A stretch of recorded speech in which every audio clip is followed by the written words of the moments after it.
The Fender Rumble here is one of the most popular bass amps out there, and if you're wondering why, then you've clicked on the right video. And if you're here to just watch me talk, then you're also on the right video.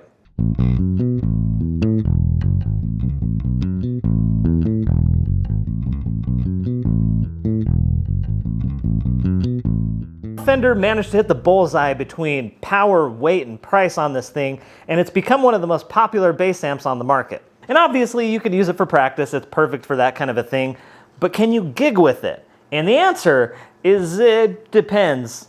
40 watts is probably too few to do much beyond like acoustic coffee shop gigs, but it will do really, really good with those. Where it starts to fall apart is when you have a drummer that's on a traditional acoustic kit.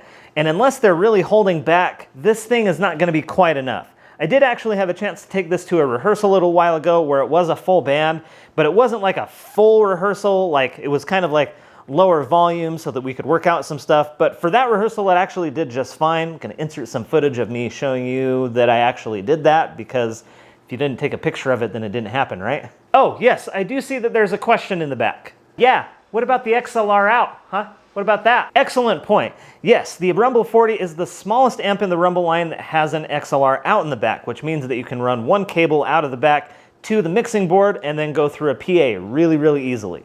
In fact, all of the sound samples that you're gonna hear in this video are recorded from the DI out on the back, because I'm not gonna get my crappy little microphone and then put it in just the right spot here in my untreated apartment and then expect it to, to sound okay, because it's not. So I'm not gonna do that.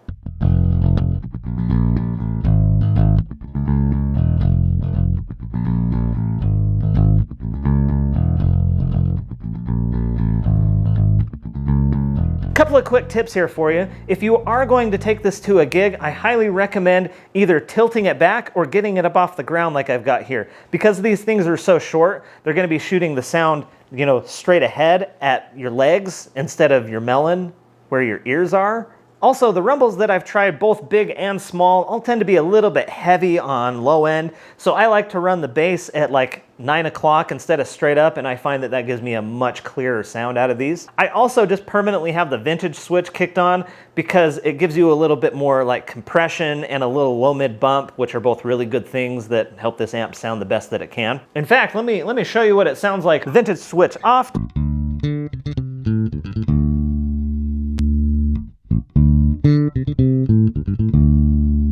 See, it just sounds just a little bit better. What I don't like on these amps is the overdrive circuit. I've just never really been a fan.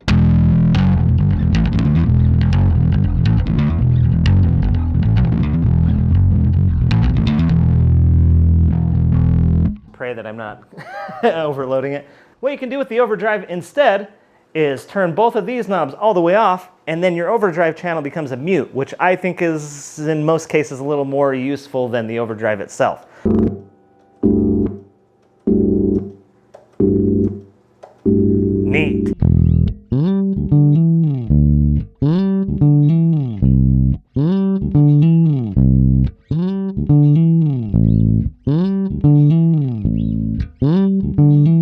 All that said, the Rumble 40 is a great little amp that is perfect for practice or smaller gigs, or gigs where you have a really good PA and because of the XLR out. But the truth is I actually don't really need this at all. I picked it up on sale and just thought it would be interesting to have.